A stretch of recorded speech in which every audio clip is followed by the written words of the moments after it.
So yan, sabi po ni kaibigang Amaya na sabi niya po na walang dapat ikabahala ang tao, no? At saka sabi po niya na nakikita niya po niya na parang hindi kinakabahan ang tao, no? Kasi darating yan ang panahon na yan. Minsan pa nga dumarating na nga eh. Sabi po niya, hindi naman lahat, buong mundo talaga ang didilim, no? May mga portion lang po daw na didilim. At saka sabi po niya noon sa yung unang henerasyon, kinatatakutan talaga yan ng husto, no? Kinatatakutan yan kasi lalabas ang salot dyan kapag didilim na po talaga.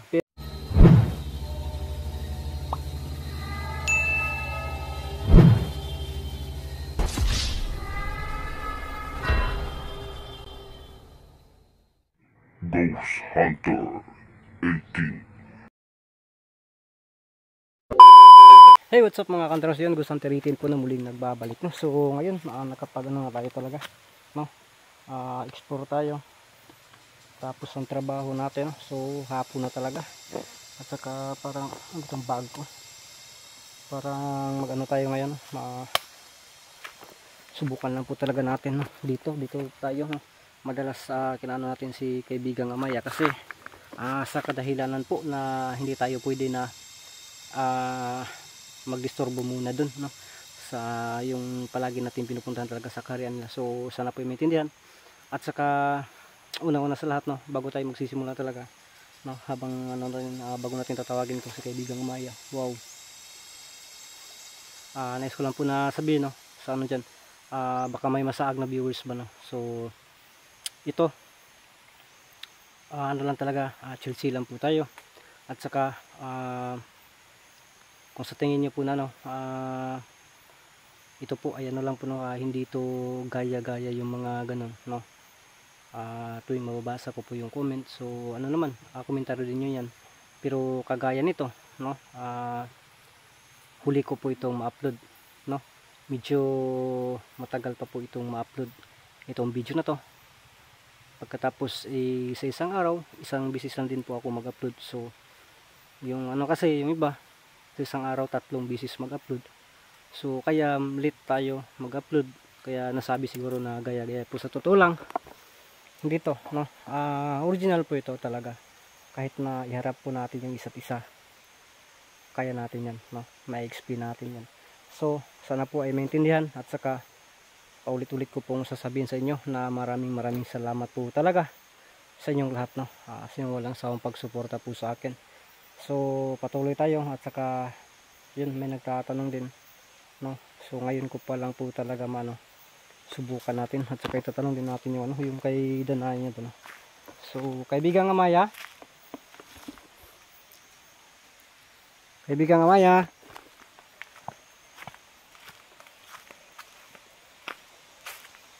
wala naman siguro ni kaibigang Amaya.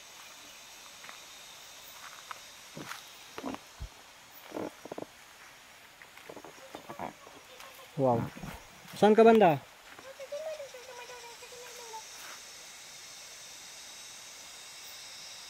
Pwede po bang magpakita ka sa camera?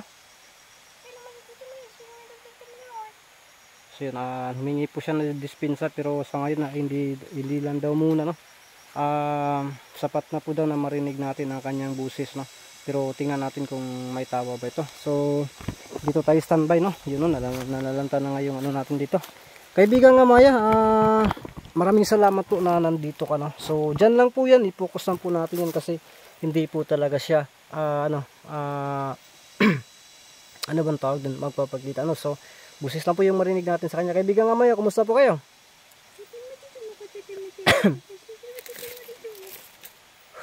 So yun, okay lang po. So sabi po niya, no, okay lang po daw siya. At saka yun pala, no, nagano ka doon kay ano? Anong sadya mo doon kay kaibigan Danaya? Nahuli kita, nag-usap kayo.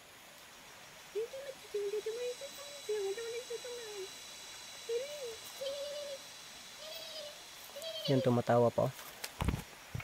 Sabi po niya na wag na po daw akong magtaka kasi normal po yun na ano sila, magkaano din sila, no? Kasi siya, hindi ko ba daw napansin na siya mismo yung nagturo sa akin na puntahan po itong si kaibigan Danaya para sa ganun maging may masolusyonan po yung problema ko. So sige po kaibigan Amaya, pasensya na po at naitanong ko na kumusta po sa kaibigan Ramson.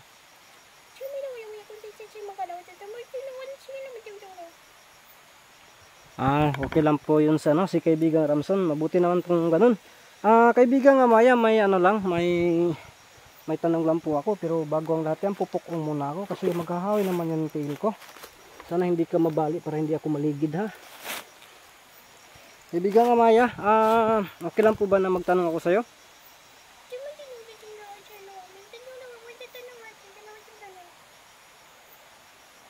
Sabi po ni kaibigan Amaya na okay lang po daw, no? At least naman daw, expected na po daw yan na tuwing mag-usap kami, palaging tanong daw. No? So, kaibigan Amaya, salamat po talaga sa time. No? At, ano yun?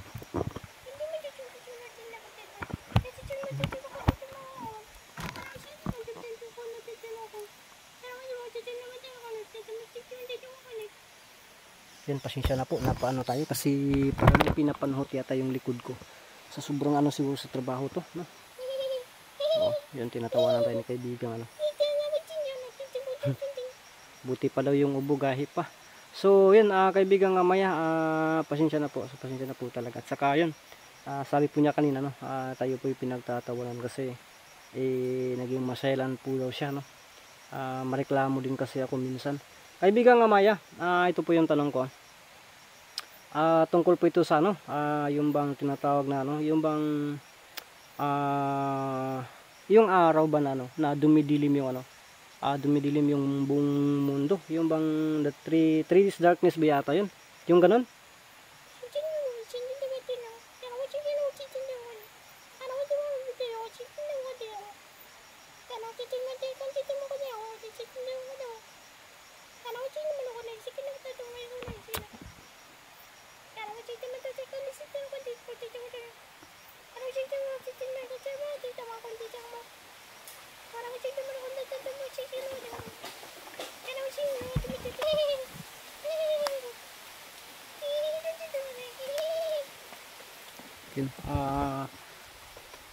Natawa si kaibigan Amaya, ang daming sinabi. Sabi po niya yung 3 days of darkness daw totoo naman po daw yan na nandyan talaga yan, no? Pero sabi niya ay napapansin daw niya sa mga tao na agam-agam po na darating ngayong 2026 po daw yun, no? Yung talaga siya ng taon. Sabi po niya wag daw dapat ikabahala ng tao kasi ang kinatatakutan po daw ng tao ay pagdating ng 3 days of darkness lalabas po ang mga demonyo o mga masasamang elemento. Isa silang elemento. Lahat ng mga masasama lalabas po daw. Kaya natawa po siya kasi sabi niya damay siya doon, no?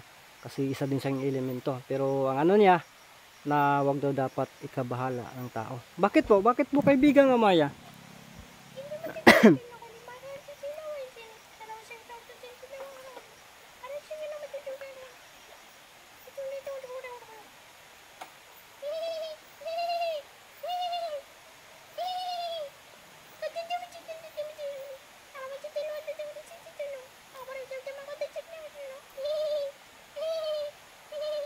So yan, sabi po ni kaibigang Amaya na sabi niya po na walang dapat ikabahala ang tao, no? At saka sabi po niya na nakikita niya po niya na parang hindi kinakabahan ang tao, no? Kasi darating yan ang panahon na yan, minsan pa nga dumarating na nga sabi po niya hindi naman lahat, buong mundo talaga ang didilim, no? May mga portion lang po daw na didilim. At saka sabi po niya noon sa yung unang henerasyon kinatatakutan talaga yan ng husto, no? Kinatatakutan yan kasi lalabas ang salot dyan kapag didilim na po talaga. Pero sa nakikita po daw niya sa bagong henerasyon ngayon, kaya siya natawa, paano ba matatakot ang mga bagong henerasyon na kasi daw pag may mangyaring hindi maganda or kakaiba, hindi yan ang pinagbabawal na lalabas, hindi yan gagawin. Ang gagawin ng mga bagong henerasyon daw ay lalabas yan, magdadala ng cellphone, magre-record. Ganun na po daw yung ngayon. Kaya sabi niya, iba kasi ang sa noon at saka sa ngayon. So ayun, kaibigan Amaya. Yan, tumatawa.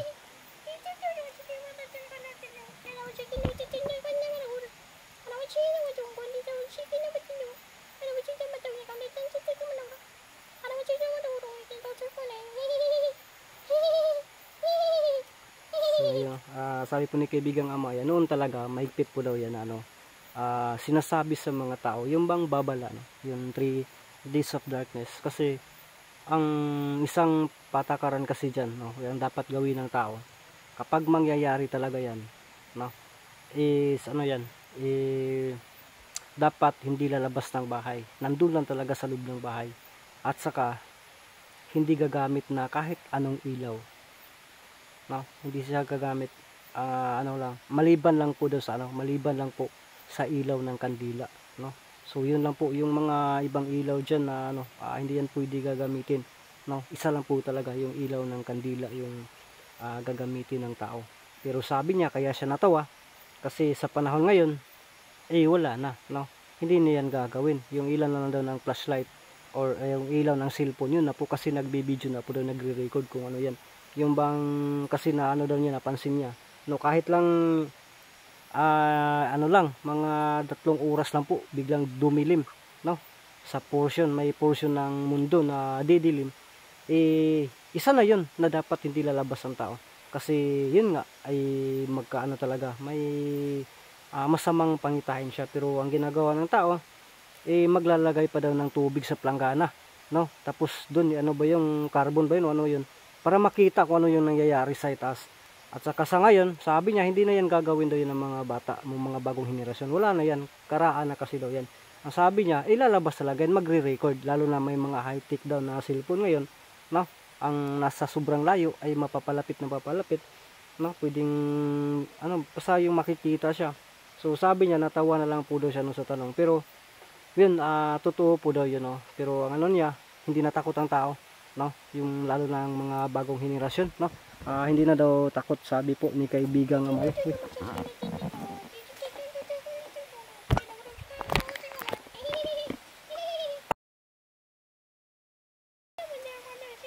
Pasensya na po, naubo tayo.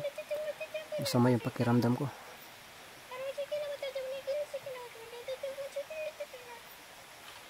So sabi po ni kaibigang Amaya, no? Mayroon ano, yung bang ano, yung isang tao na nakapagano ng kung baga sa short na pagkasabi is time traveler, no. Yung ano, yung tao na galing po sa nakaraan, no. Ang ano po talaga niya, siya po yung nagsabi na mayroon yan, no. Mayroon yan, pero ayun, pinagtatawanan. At saka noon pa daw yan nangyayari, no. Hindi lang mahalata ng tao. At saka sabi po ni kaibigang Amaya, yung ano na po daw yan, yung bang iba din po yung ano, iba din yung parang iba yung tinutukoy niya. Doon sa tinutukoy niya na magdidilim talaga ang tinatawag na natin ng buong ano, yung buong bansa, buong ano ba, buong mundo, no? So kaibigang Amaya, iba din yung tinatanong ko at saka sa sinasabi mo na magdidilim ang buong mundo.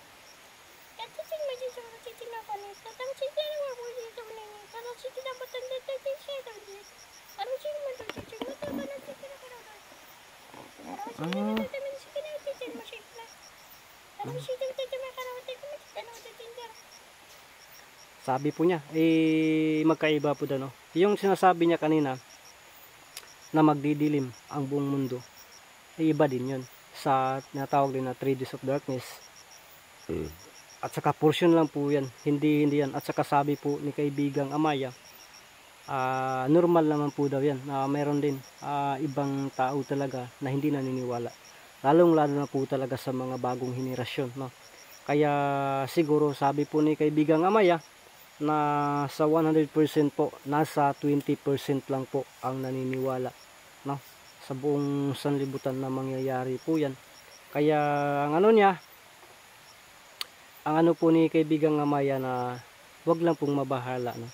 At saka hindi na daw yan mapipigilan na yung ano kaya natawa siya talaga ng sobra kasi ang tao po talaga ay hindi na po yan maniniwala, at saka yung katulad ng stricto talaga na payo talaga noon na hindi lalabas ng bahay kapag magkaroon ng kapag biglang dumilim, no, kahit maaraw siya, no, kahit sa ganitong oras biglang dumilim at hindi siya noon ang mga tao daw noon, yung hindi pa ako naisilang, sabi po niya, yung wala pa ako dito, ay hindi talaga yung lumalabas, nagdadasal yan kasi nasa utak nila, nasa isipan nila na may salot na paparating, at yan ang time na lalabas po ang mga kampo ng kadiliman. Pero sabi po niya, sa time po daw ngayon, wala na, no, bibihira na lang po daw ang gumagawa ng ganyan.